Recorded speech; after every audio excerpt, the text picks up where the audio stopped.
So guys, balik lagi sama kuliah sore bareng El di sini. Oke, ini adalah iPhone 14 Pro. Yap, aku udah pegang karena ini beli dari luar ya. Unit yang aku pakai sekarang ini adalah unit Hong Kong. Aku udah dari tahun lalu itu pakai unit dari Hong Kong karena dari sana itu tuh ngasih dual SIM fisik. Kalau unit lainnya kan yang masuk SIM fisik plus eSIM ya. Sedangkan yang eSIM di Indonesia itu tuh baru smartphone aja. Oh ya, buat yang pengen beli unit Hong Kong kayak aku, harganya ini sebenarnya masih mahal ya. 128 GB harganya ini 24 juta. Mungkin bisa tunggu di akhir tahun, soalnya yang 13 Pro kemarin, tahun lalu aku beli di akhir tahun juga, itu harganya 21 juta. Lumayan lah hemat 3 juta dengan syarat, ya kalian tunggu 3 bulan lagi.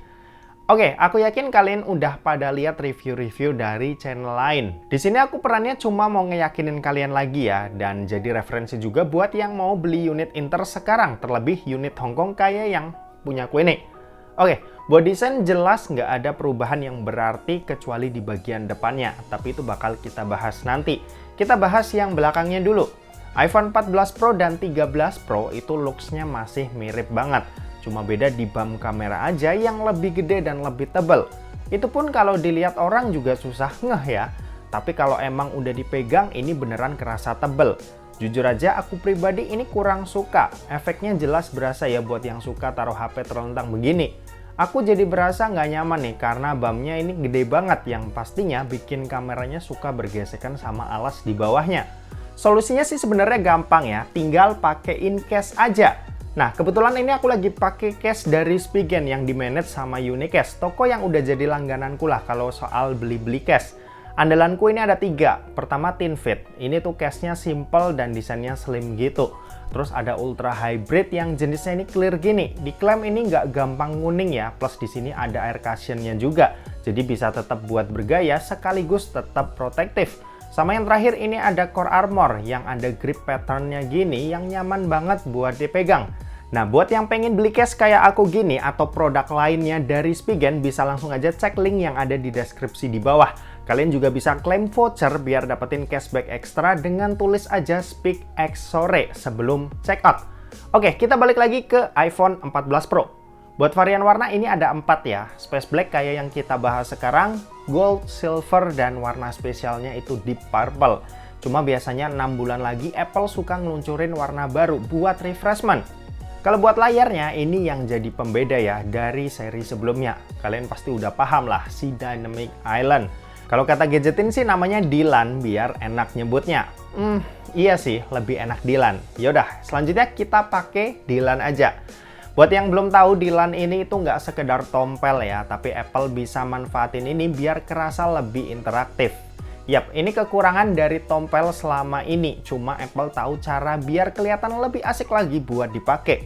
Beberapa apps bawaan iPhone ini udah kompatibel ya dengan Dylan ini dan bisa nampilin notif, plus kita juga bisa akses lewat sini. Selain Dylan, iPhone 14 Pro ini juga akhirnya udah ada always on display. Tapi audionya ini cakep ya, soalnya layarnya masih nampilin lock screen dengan refresh rate layar yang cuma 1 Hz aja. Udah aku coba semalaman dan ngurangin baterainya ini cuma 2-3% aja nih, gokil banget. Oh ya, saat audio aktif begini, tenang aja karena layarnya ini nggak bisa disentuh-sentuh. Kalian tetap harus pencet tombol power buat aktifin HP-nya. Ya dalam tanda kutip ini bisa dibilang layarnya mati ya dari sentuhan. Buat panel yang dipakai ini LTPO OLED yang punya resolusi Full HD Plus dengan luas layar yang ada di 6,1 inci. Untuk fitur-fitur layarnya ini juga udah tergolong lengkap banget ya dengan adanya support HDR10+, terus support Dolby Vision plus punya kecerahan layar yang bisa di-push sampai 2000 nits. Gokil! Ini terang banget dan jadi layar HP paling terang yang pernah aku coba. Buat refresh rate ini ada di 120 Hz, tapi karena layarnya ini LTPO, makanya saat kondisi nggak lagi dipakai alias diem aja kayak gini, ini cuma 1 Hz aja. Lanjut, kalau buat performanya ini juga ada peningkatan. Chipset yang sekarang dipakai ini adalah Apple A16 Bionic, A16 Bionic, yang fabrikasinya ini 4 nanometer. Kalau secara speed ini jelas ada peningkatan ya dari seri sebelumnya. Buat RAM ini Apple nggak ngasih tahu berapa, tapi banyak yang bilang RAM-nya ini 6 GB. Terus storage-nya ini ada 4 pilihan, 128, 256, 512 GB, sama 1 TB. Oh ya, iPhone dari dulu nggak pernah ngasih slot micro SD ya, jadinya pastiin varian storage yang kalian pilih itu udah tepat di awal. Buat dipakai harian mah nggak usah ditanya, jelas iPhone lancar banget, nggak ada masalah. Paling buat main game nih yang belum kerasa maksimal. Aku main game di HP ini cuma Mobile Legends aja, dan settingan yang didapat ini belum maksimal kayak di iPhone 13 Pro ku yang sebelumnya. Di sini settingan grafisnya udah di ultra, cuma buat refresh rate aja yang masih ada di high. Jadinya mentok ya cuma 60 fps. Aku sebenarnya kalau pakai ya cuma di grafis high dan refresh rate high aja, jadi nggak ada masalah. Buat dipakai juga mulus banget, lancar dan bener-bener juara. Season kemarin di ML aku bisa sampai glory ya karena sering push rank di sini. Apalagi buat user yang butuh smartphone biar bisa fast hand, ini HP tuh mendukung banget. Kalau buat baterai ini kapasitasnya juga meningkat. 13 Pro kemarin 3095 mAh, sementara di 14 Pro ini jadi 3200 mAh. Bedanya ya nggak ada, sama-sama awet banget buat dipakai seharian. Nih, lihat aja SOT ku selama pakai HP ini. Seharian aja ini tuh bisa banget ya buat dipakai meski buat dipakai main game juga. Kalau nggak main game mungkin HP ini bisa bertahan lebih lama lagi. Buat kecepatan ngecas, Apple juga nggak ngasih tahu berapa, tapi yang jelas ini fast charging yang bisa isi 50% dalam waktu 30 menit. Buat fitur-fiturnya ya pasti lengkap, NFC ada, wireless charging ada, IP rating IP68 ini ada, dan fitur keamanan itu ada Face ID. Dan yang paling baru, Apple tuh ngehadirin fitur emergency SOS via satelit yang sayangnya mungkin di Indonesia tuh belum ada ya. Kita tunggu aja ya, palingan kedepannya bakalan ada karena ini fitur yang bener-bener keren. Oke, dan terakhir kita mau bahas soal kameranya. Jadi buat kamera iPhone 14 Pro ini dibekali dengan setup triple kamera, di mana ada kamera utama 48 megapiksel, kamera tele 3 kali optical zoom 12 megapiksel, dan kamera ultrawide yang resolusinya 12 megapiksel juga. Sedangkan buat yang di bagian depannya ini punya resolusi 12 megapiksel. Buat hasilnya ya seperti yang udah-udah, nggak kaget lah kalau hasil dari iPhone 14 Pro ini selalu konsisten. Buat di kondisi cahaya cukup jelas ini udah bagus banget. Dynamic range ini luas, detail gambar bagus, warna juga natural, nggak dilebih-lebihin. Dan buat di kondisi low light ya kayak biasa. iPhone masih tetap cakep, tapi hal yang masih jadi cacat yaitu flare ini belum juga diperbaiki nih sama mereka.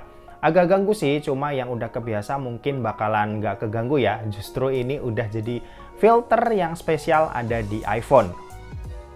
Buat kamera depan ini juga hasilnya cakep, detailnya ini cakep banget ya, sampai jerawat aja ini masih kelihatan jelas. Ya buat sisanya kalian cek aja nih foto-foto dan video berikut ini.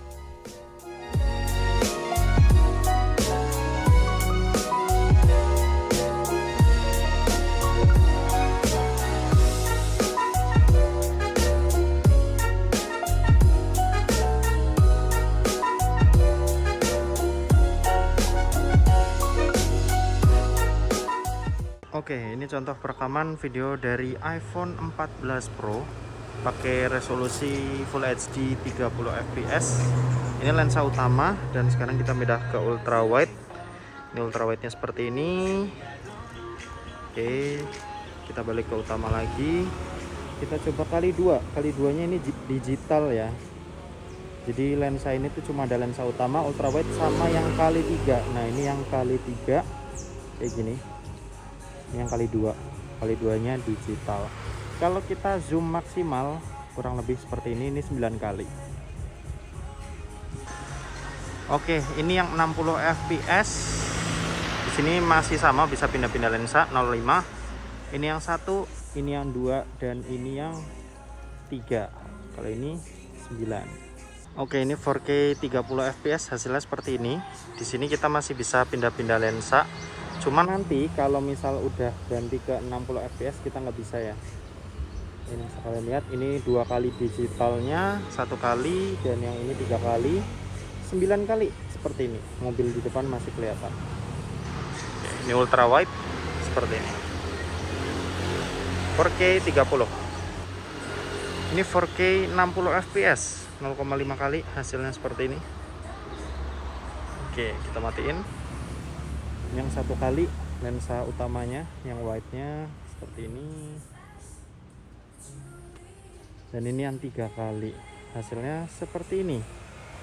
Gimana menurut kalian? Coba komen. Oke, ini kita coba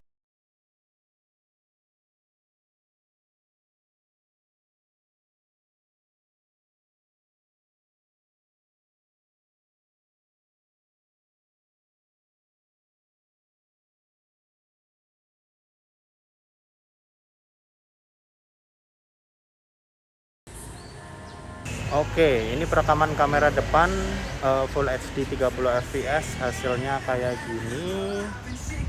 Oke, kita cepat aja ya. Ini yang 60 fps, semuanya bakal dikonvert ke Full HD 30 ya. Cuma buat ini buat ngelihat kestabilannya aja. Oke, kita beralih ke 4K 30. 4K 30-nya seperti ini. Dan ini 4K 60.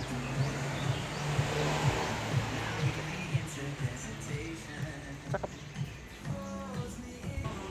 Oke, kita coba sinematiknya seperti ini.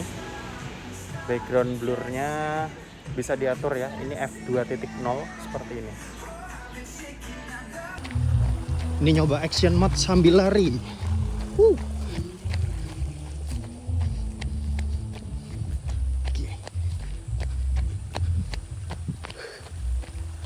Sekarang larinya lebih cepat, lebih cepat, lebih cepat. Oke, ini yang 2,8K.